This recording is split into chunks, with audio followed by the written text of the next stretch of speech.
Assalamualaikum warahmatullahi wabarakatuh. Perkenalkan, nama saya Deva Bayu Bua Putra dan rekan saya Delvi Dwi Maira. Pada video kali ini, kami akan membahas suatu permasalahan yang berada di kota Cianjur. Untuk lebih jelasnya, mari simak video berikut ini. Cianjur adalah nama sebuah kecamatan yang berada di Tatar Pasundan, Provinsi Jawa Barat, Indonesia.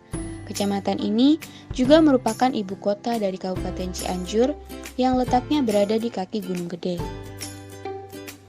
Di kota Bandung, terdapat salah satu pabrik tekstil yang sering membuang limbah cair dan bahan berbahaya dan beracun di kawasan Jalan Lingkar Timur Cianjur, Jawa Barat, yang berpotensi mencemari daerah aliran Sungai Citarum.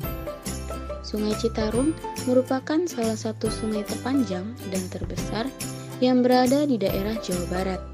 Sungai dengan nilai-nilai sejarah, ekonomi, dan sosial yang penting ini sejak 2007 menjadi salah satu dari sungai dengan tingkat ketercemaran tertinggi di dunia.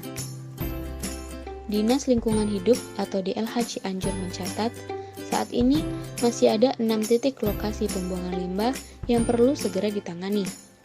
Keberadaan limbah juga tentunya berdampak terhadap kondisi kesehatan lingkungan, apalagi yang dibuang merupakan limbah berbahaya. Selama ini, pemerintah secara berkelanjutan telah berupaya untuk mengangkut limbah-limbah tersebut ke TPA khusus. Namun, perlu keterlibatan secara lintas sektoral dalam menanggulangi masalah pencemaran lingkungan tersebut. Langkah-langkah strategis dan sistematis harus ditempuh mengingat dalam 2 tahun terakhir, wilayah Cianjur jadi tempat pembuangan limbah oleh pihak-pihak yang tidak bertanggung jawab. Tidak hanya kawasan Lingkar Timur saja, di lokasi lain juga pernah terjadi kasus serupa, seperti yang terjadi di daerah Haurwangi beberapa waktu lalu. Untuk itu, pemerintah menggiatkan patroli pada jam-jam tertentu ke sejumlah tempat yang selama ini dijadikan tempat pembuangan limbah. Limbah jenis IPAL tersebut merupakan milik salah satu pabrik tekstil di daerah Majalaya, Bandung. Tekstil adalah bahan olahan untuk membuat kain. Tekstil umumnya adalah material fleksibel yang terbuat dari tenunan benang. Tekstil dibentuk dengan cara penyulaman, penjahitan, pengikatan, dan pressing atau penekanan. Istilah tekstil dalam pemakaiannya sehari-hari sering disamakan dengan istilah kain. Limbah dari pabrik tekstil ini dapat berupa sisa benang pada kones, kain sisa atau perca, sisa bahan tambahan seperti bisban, tali, kerah, busa pelapis, dan kones bekas. Berdasarkan prinsip kimia hijau, limbah tersebut dapat ditanggulangi dengan cara seperti berikut. Limbah sisa tekstil yang merupakan limbah padat dapat dikurangi dengan cara menjadikan bahan sisa tersebut menjadi kerajinan ataupun digunakan untuk kepentingan lainnya. Misalnya, kain perca dari pabrik tekstil dapat diolah kembali menjadi produk lain seperti keset, bros, dan kerajinan lain yang bernilai ekonomi. Hal ini merupakan salah satu penerapan dari prinsip kimia hijau, yaitu mencegah limbah. Kemudian, industri tekstil dapat mengurangi pencemaran lingkungan dengan mengubah bahan pewarna tekstil yang kurang ramah lingkungan menjadi bahan yang lebih ramah lingkungan, seperti kesumba yang merupakan tanaman jenis pendu yang dapat menggantikan pewarna merah. Hal ini merupakan salah satu penerapan prinsip kimia hijau, yaitu menggunakan bahan baku yang diperbaharui. Lalu, berdasarkan prinsip kimia hijau yang menggunakan pengkatalis, perlu dilakukan terutama untuk limbah pabrik berupa B3 atau bahan berbahaya beracun. Hal ini dilakukan agar limbah tersebut ketika dibuang ke lingkungan, tingkat bahayanya berkurang karena telah dicampur oleh katalis yang menyebabkan bahan tersebut tidak membahayakan lingkungan. Langkah yang harus dilakukan oleh pemerintah, pabrik, dan warga sekitar terkait masalah pencemaran lingkungan yaitu sebagai berikut. Yang pertama, peran pemerintah. Sebagai pemerintah, untuk mengatasi pencemaran lingkungan yang disebabkan oleh pembuangan limbah hasil industri, yaitu dengan cara membuat atau menyediakan tempat pengelolaan limbah lebih lanjut yang bertujuan untuk mengurangi zat-zat berbahaya dalam limbah sebelum limbah dibuang. Pemerintah juga perlu membuat suatu peraturan untuk pabrik-pabrik industri yang melakukan pelanggaran agar mereka dikenai sanksi supaya pembuangan limbah sembarangan tidak dilakukan lagi.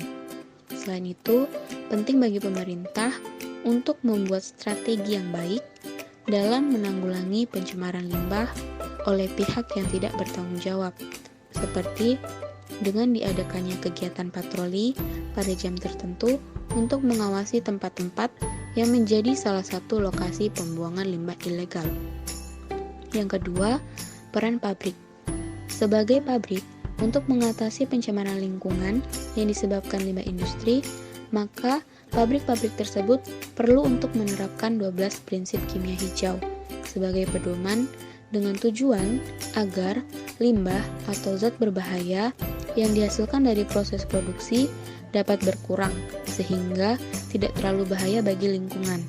Selain itu, setiap pabrik, terutama pabrik-pabrik besar, harus memiliki instalasi pengolahan air limbah sendiri untuk mengelola sisa-sisa produksi agar ketika limbah tersebut dibuang ke sekitar, hal itu tidak mencemari lingkungan.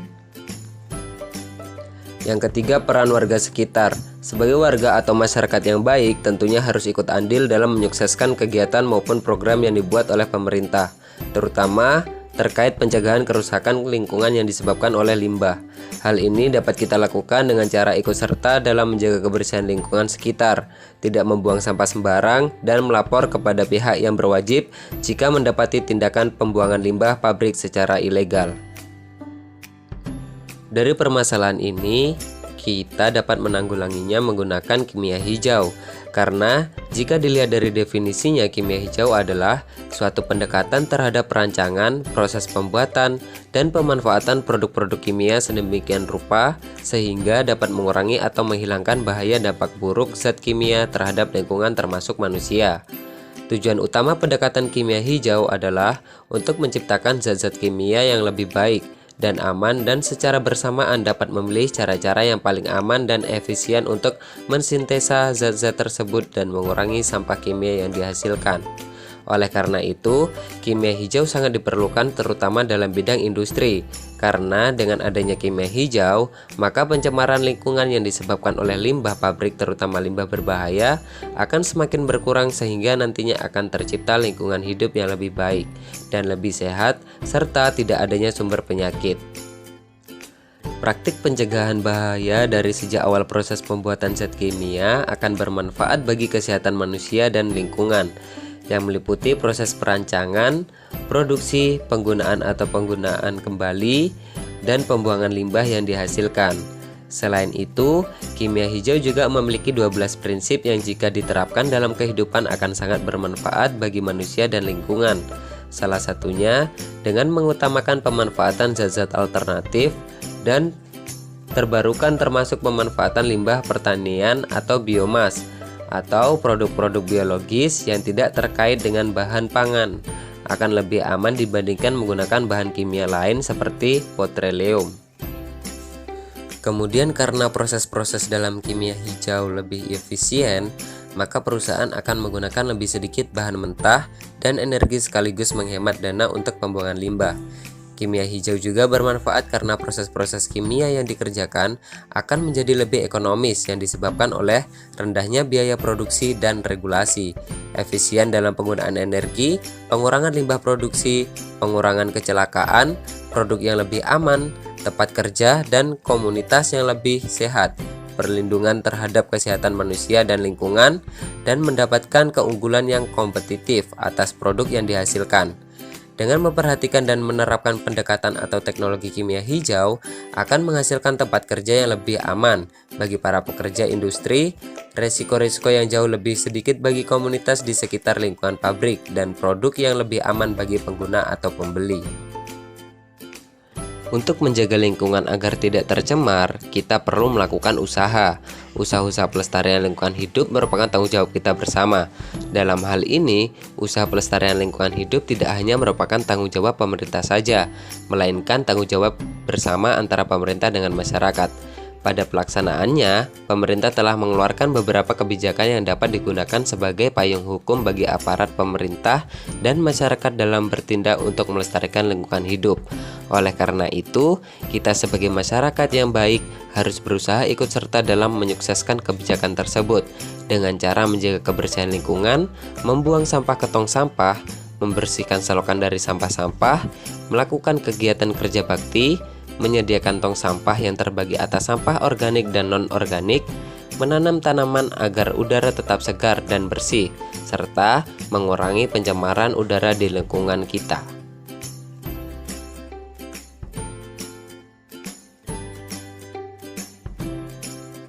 Sekian video pemaparan analisis masalah salah satu pabrik di daerah Cianjur. Semoga dapat bermanfaat bagi teman-teman semua. Terima kasih. Wassalamualaikum warahmatullahi wabarakatuh.